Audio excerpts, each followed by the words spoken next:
Okay. So I think for those of you, many of you are members of Shared Path, some of you aren't. And so I think it's really important for us to first just take a moment to go over who is Shared Path, what is our vision, mission, and guiding principles, because we really need to keep those in mind with all the work we're doing, and recall, why we're doing what we're doing and what we're hoping to achieve. So I'm just going to take a moment to introduce us, then I'll get to the Shared Land Map project, a little bit of history and the goals, and then I'll do a quick demonstration, and then hopefully we can spend some time discussing it and getting your reaction to what we've worked on. So the vision of Shared Path is a future in which Indigenous voices, obligations, and rights form a sustained and integral part of how we share land and water, particularly with respect to land use planning, law, policy, and governance in Ontario. And you'll notice we used to not have the word obligations in there, but in speaking with a couple of Indigenous elders, I learned, I am a settler descent, I should clarify that, that when, often when we use the word rights, it's really coming at this from a colonial legal context. We recognize there are rights that are enshrined in the Constitution of 1982, the Canadian Constitution, but that Indigenous, from an Indigenous perspective, that obligations might be a better word or better way of kind of framing some of those relationships we're talking about. So I just wanted to call attention to that because it's something that I've learned recently and it might be interesting to others as well. Moving on to, it's kind of freezing up. Yeah. So our mission is to facilitate and support Indigenous and local governments, institutions, and organizations to navigate the challenges of an emerging truth and reconciliation landscape through research, education, relationship building, and resources. So this particular tool we're talking about today, the Shared Land Map, it's a resource we've developed that we hope will help with the education portion of our mission and also support relationship building. And again, if you're not a member of Shared Path, we are a membership-based organization. We are Indigenous and non-Indigenous people from various walks of life, various backgrounds, experiences, professions. And what I think brings us together is that we believe that planning can be a tool for supporting the creation of healthy and vibrant communities, Indigenous and non-Indigenous, like healthy relationships between those communities. And we believe that mutual flourishing requires an understanding of how Canada's history of colonialism has informed planning and continues to inform how we practice planning today, so we can understand and make those changes necessary to plan a better future together. And I want to touch on our guiding principles because I think this is really important as well. So the board spent some time on this and have articulated that our guiding principles are to maintain respect for Indigenous ways of knowing, worldviews, and epistemologies, that we support and develop reciprocal relationships between Indigenous and non-Indigenous governments, institutions, organizations, and that we embrace consultation and accommodation processes and procedures.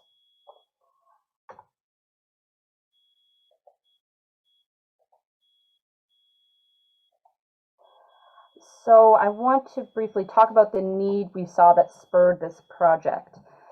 So municipalities are mandated through the Truth and Reconciliation Commission's call to actions, including number 47, that calls on all levels of government to renounce and discredit legal doctrines and concepts that reinforce European sovereignty over Indigenous peoples and lands. And municipalities are also directed by the most recent provincial policy statement in 2020 to engage with Indigenous communities and build relationships with Indigenous nations from the outset of any proposed changes, and to include those Indigenous nations in decision making. So we see that a lot of, maybe some of you are part of this, planners, developers, land use professionals who are being encouraged to reach out and start forming these relationships. And the question that naturally follows is, okay, where do we go to get that information of who to reach out to? Where do we find that information? And to many people's dismay, it's a little more complicated than we'd hope. It's really, the information is not readily available. And in many cases, there's confusion because of contested or overlapping jurisdictions, rights and responsibilities. And so what we've seen and what we've heard from many people at First Nations offices working in consultation is that they're being flooded with notifications from surrounding municipalities. So what's happening is First Nations consultation staff are being burdened with the task of sorting through all of this paperwork to determine the relevance to their interests of all this information. And this additional burden, administrative burden, can take capacity away from more meaningful work. And in certain cases, the capacity of the band office may be so limited that the relevant notices actually go unread. So this is a challenge that we've seen in our work, and we see that the Indigenous communities and nations that we've been working with are looking to better navigate and inform the processes with local governments.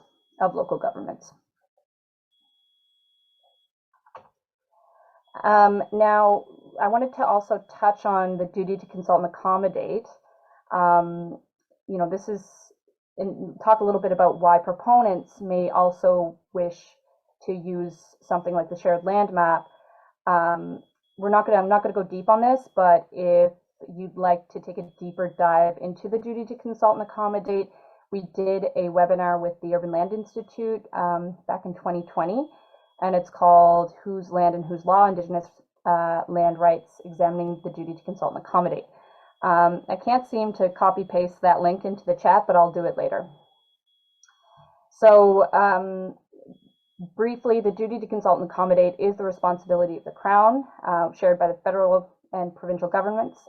But the certain procedural aspects can be delegated to proponents. So it is beneficial for proponents to have a good relationship with those Indigenous communities on whose territory they're operating. And I like this quote from Dean Jacobs, who's a former board member with Shared Path.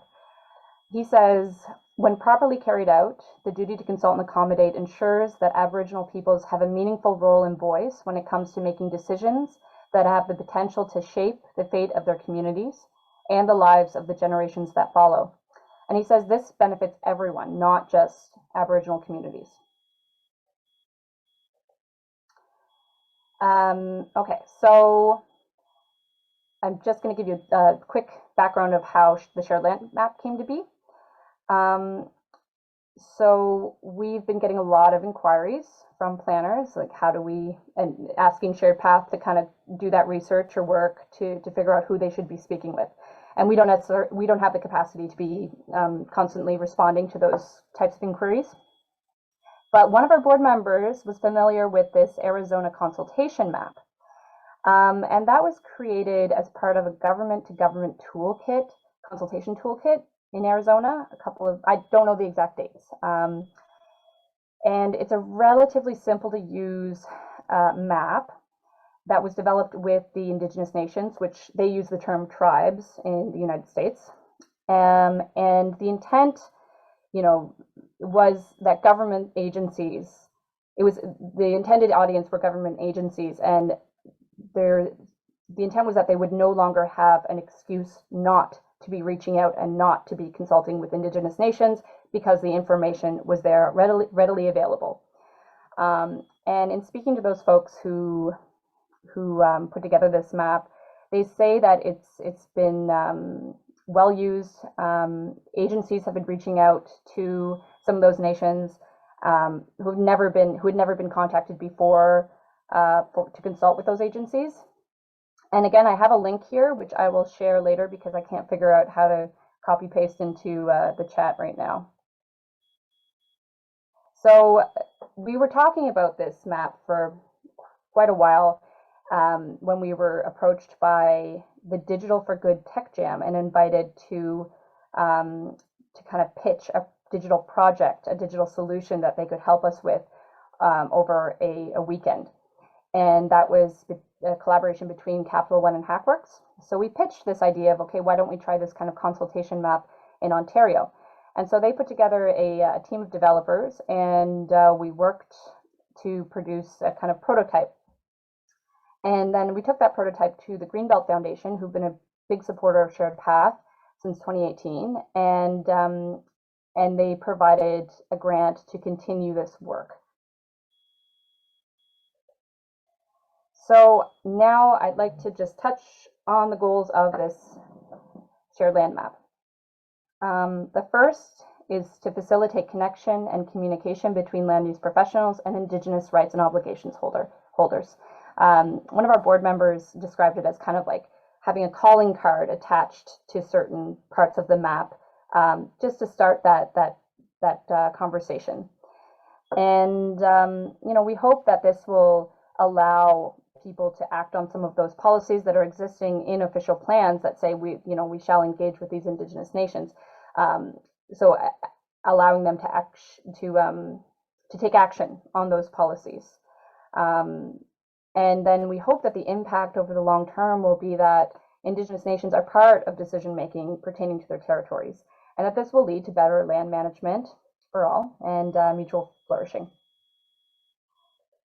Before going to the next goals, or the next goal of the project, I wanted to go back to what I touched on earlier about capacity considerations. And I thought, again, this is a great quote from Dean in one of his papers.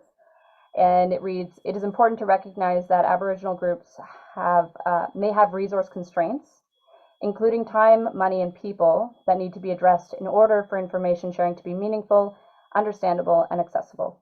So simply dumping data on an Aboriginal group is not appropriate, as it's often not accessible. Consultation requires taking all steps to ensure information is accessible," and I think by accessible, like that he means it's understandable, that people have the means to interpret it and make informed decisions. And so we want to make sure that when this map is used, that people who are using it recognize that there are capacity challenges. And when working or speaking with some people working consultation, we've also heard that despite information being available on their website, say consultation protocols or forms, that many people kind of ignore what is existing there and will go straight to emailing them. We spoke to one person who developed a triage form for consultation requests, but of the hundreds of inquiries they've received, only 2 people had actually gone through using that form and following that process. So, we want this project to also direct people to those protocols that have been developed and ask people to really be informed before reaching out. So that leads to this next goal of the project, which is to educate land use professionals about Indigenous nations, obligations, and rights, and properly direct their inquiries. And we hope that this will lead to a decrease in the amount of irrelevant notices that are flooding the staff at band offices, and that as a long-term impact that they will have more capacity to really focus on those meaningful engagements. So at this point, I'm going to stop sharing the screen and do a new share so I can show you the tool live.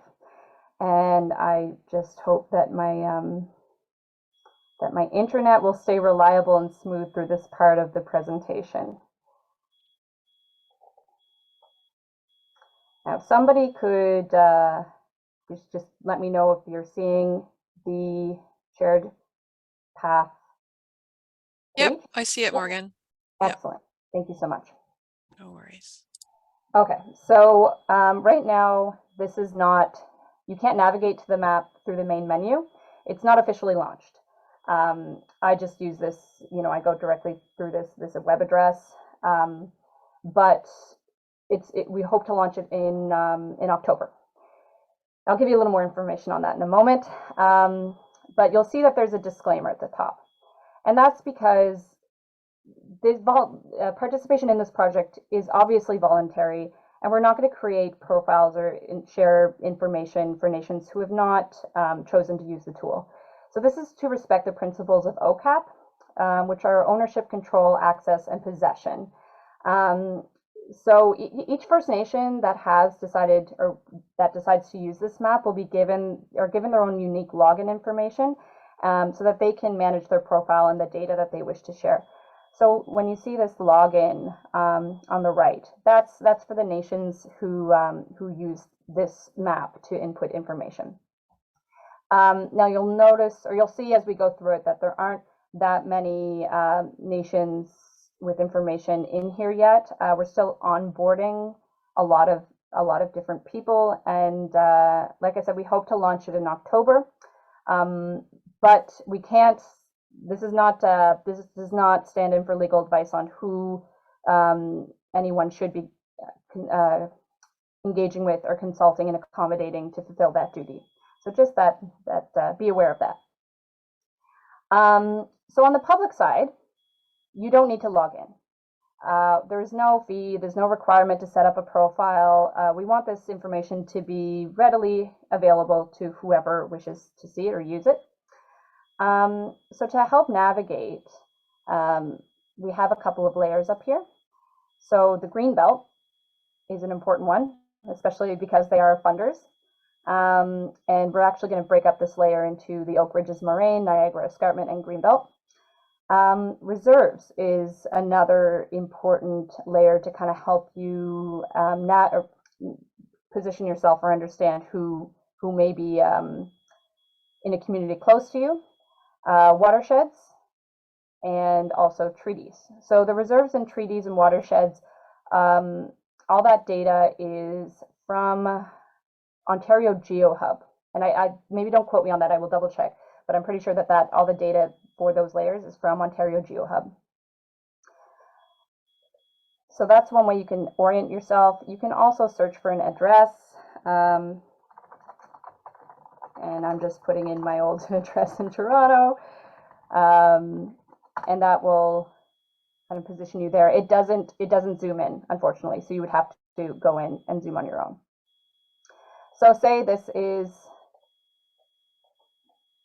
the address, or this area is what we're interested in. You won't see the shapes of the territories that nations have provided. Instead, underneath this map, there's a 10 by 10 kilometer grid. And when the First Nation goes in and indicates their territory, area of interest, every square within the grid that is touched or within that shape is automatically tagged with their contact information. So that's to keep it high level and keep that data private to the First Nations, because there could be some sensitive information there, and also it prevents us from having really hard boundaries on these maps. So for example, here we've done a test community profile, and so you'll see that when I scroll over this part, test community will come up. That if it is a First Nation, it will read the name of the First Nation. Say Mississaugas of the Credit First Nation. There'll be an email there if they choose to share that email, or maybe they prefer that you call them. You know, it's up to them to decide what information they would like to share and indicate that people, like, what is the preferred information for contacting regarding consultation. There's also room for a policy link, which could be their consultation protocols. It could be just directing you to Lands and Resources website, whatever it may be. So if there are, and I did a little practice earlier, I set up a place where there was overlapping territories.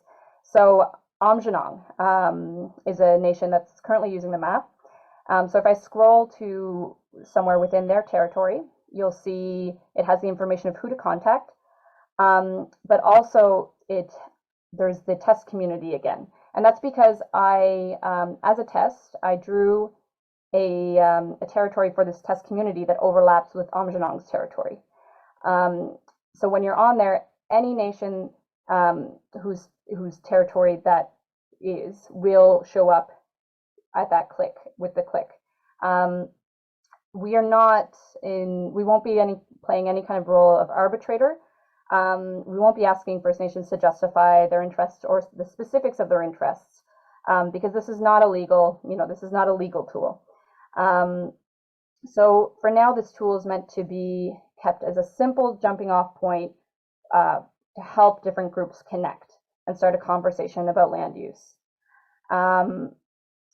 So if people want to at some point, I can log in to show you what it looks like from the back end, but it might not be as interesting to you as since the majority of you are not going to have profiles in the background. But if that's of interest later, I can log in and just do a quick demo of that. So yeah, the reason for keeping it simple is also that it's easier for us to administrate. We're a small organization, and we don't have the resources to be managing a really complex tool at this point. But there is potential for it to grow. We've had lots of interesting suggestions about how this can be built upon with more resources and information about consultation and accommodation best practices, and maybe even creating profiles for municipalities to use this map in a different way. For now, we're building other elements into the page. So, we're going to provide some advice about best practices, and we'll be connecting to resources for people to go and kind of do some learning on their own. And we're also working on a couple of videos that are based on interviews that we're doing with people working in consultation. So those videos are also going to be featured on this page to just kind of highlight some of their perspectives on consultation. And this is where I'd like to let you know that the Greenbelt portion of this work is wrapping up, the Greenbelt funded portion. And so we're looking for new funders to help us keep this tool growing and using it. Shared Path is an organization that we do get grants for specific projects, but those grants generally don't cover our operating costs, some of our core costs, whether it be subscriptions, staff salaries, other maintenance like rent and that kind of thing. So if you find this tool or any of the work that we've been doing useful, I'm going to ask you to consider going to, whether it be your municipality or if you're a consultant or working for another organization, to consider making a donation or a grant to Shared Path so we can continue this work. We're reliant on small donations to kind of maintain our operations from grant to grant.